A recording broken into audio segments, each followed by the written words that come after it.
Hi everyone, this is Pastor Dan from Calvary Chapel, Cle Elum in Washington. For the last 16 weeks, we've been talking to husbands and wives about what it means for them to walk worthy in each of those roles. This all goes back to what Paul said at the beginning of Ephesians 4, verse 1, where he said, I, therefore, the prisoner of the Lord, beseech you to walk worthy of the calling with which you were called. And from that point going forward, that has been Paul's focus. How we can walk worthy of the calling that we've been called to in the various aspects of the Christian life. So now that we've looked at wives and husbands individually, I'd like to talk about the institution of marriage itself. How we as husbands and wives can walk worthy in our marriages so that our love for one another is an everlasting love. It's a very important discussion because there's absolutely no doubt that marriage is under attack today like never before. It gets trivialized in TV programs and in movies as not being important. We are seeing more and more couples on TV and in the movies as living together or sleeping together casually without being married. And more people today are following suit. They're taking the example that they see on TV and in the movies. A study done by the Pew Research Center in 2019 showed some alarming things about the difference in attitude of many Americans related to getting married or cohabiting together in relationship. Now, more Americans between age 18 and 44 have cohabitated than have been married.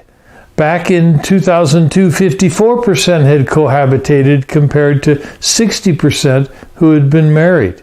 From 2013 to 2017, those percentages flipped. In that time period, 59% had cohabitated compared to only 50% who had married. Among Catholics, 74% say cohabitating is acceptable even if they have no plans to ever get married. Among non-evangelical and non-born-again Protestants, 76% say that cohabitating is just fine. But what is just as troubling are the 35% of white evangelical Protestants who share this view.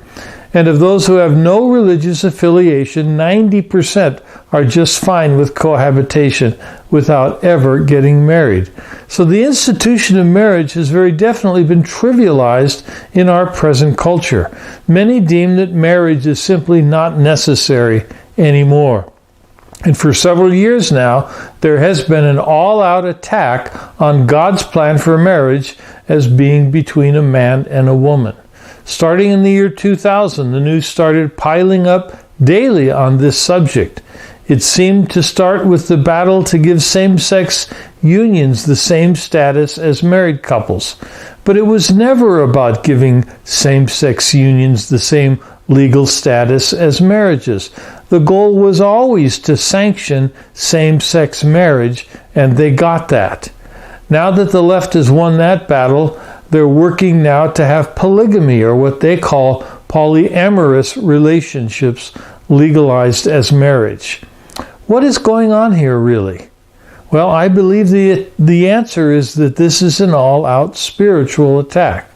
You see, Satan knows that if he can weaken the moral fiber of a nation and break the family structure, he can destroy that nation. He's done this over and over again down through history.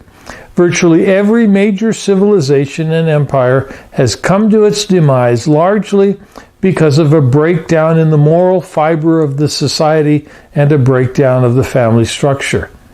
But why does he want to bring down the United States? Well, the U.S. is not just the most powerful nation militarily and economically in the world, but it is also the most spiritually influential as far as Christianity is concerned.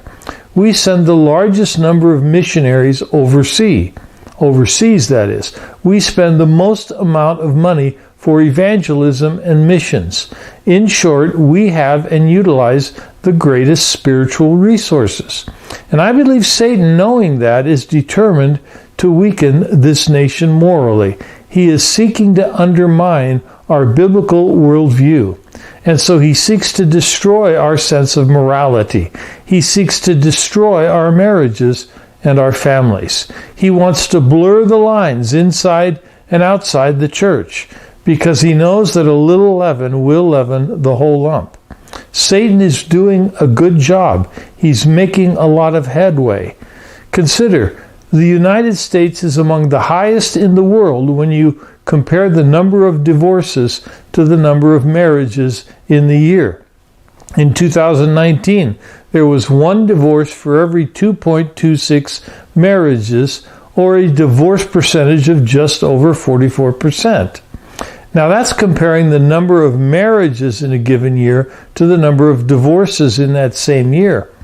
But when you compare the actual marriages that end in divorce, the number seems to be about 40%, or 40 out of 100 marriages.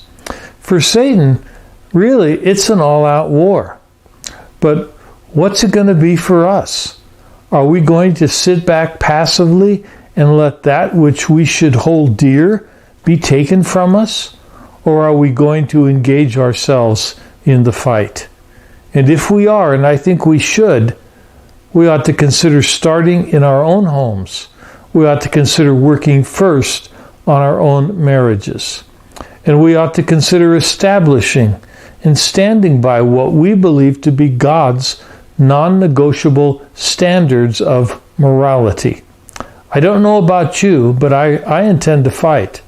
I'm committed to my marriage being one that honors God. And I'm committed to doing anything within my power to help each of us do the same thing. So now we've come to the last 3 verses of chapter 5, where Paul is essentially summarizing the teaching that he gave in verses 21 to 30. This is what we'll be talking about for the next few weeks, how we can take what Paul says here and translate it into a marital love that lasts forever. So please come back next week as we get into verses 31 to 33. I promise you that it's going to be worth it. So once again, I hope this has been an encouragement to you. If it has, would you do me a favor? Give it a like. Click the like button, that is, and maybe share an encouraging word in the comments section. And please, would you share this with somebody that you think might benefit from it? We all know somebody. If you're watching on the Calvary Chapel Cle Elum YouTube channel, would you subscribe to the channel? And if you're in the Cle Elum area and you don't have a home church, maybe you'd consider joining us on Sunday morning at 10 a.m. at 417 East Railroad Avenue in Cle Elum, Washington. Again, this is Pastor Dan from Calvary Chapel Cle Elum. Thank you so much for spending the time with me today. May God bless you and keep you. And until we're able to get together next week, my prayer is that our marriages will be more consistent in walking according to the plan that God has for each of us. In Jesus' name.